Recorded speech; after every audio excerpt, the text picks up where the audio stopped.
All right, y'all, in this video, we're gonna be going over floor McKenzies. Pretty straightforward. I'm gonna be having my arms out to the side in a goalpost 90-degree position. So 90 degrees from my tricep and torso, 90 degrees at the elbow. Same thing on the other side, right? And feet are flat, prone position.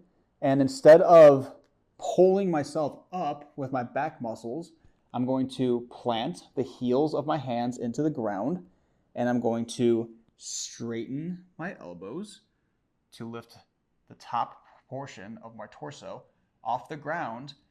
Back muscles in the lumbar spine, low back, are offline. This is a passive mobility movement for the low back.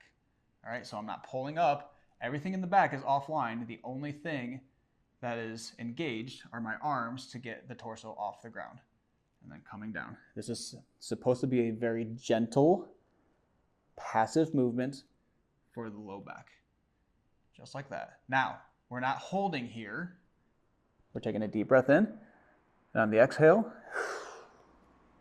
straightening the elbows, creating that passive mobility in the low back, holding for 2 seconds, coming down, deep breath in.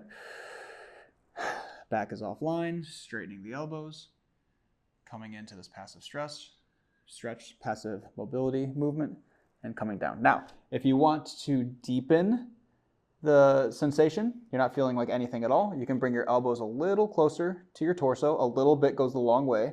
And then when you straighten your elbows, you'll get quite a bit more leverage. If the goalpost 90-90 position of the arms was too intense, you can bring your arms up and get a little less leverage. Now, something I need to reiterate here, again, this is supposed to be a very gentle and passive mobility movement for the lumbar spine. So if you're full sending it and you're just trying to look for the deepest sensation in the low back, not what we're trying to do here. We have more active movements, articulated cat-cow to get more of a stimulus in the low back in a safe way. This is a very gentle, passive movement for the low back. You should be feeling, if anything at all, very little.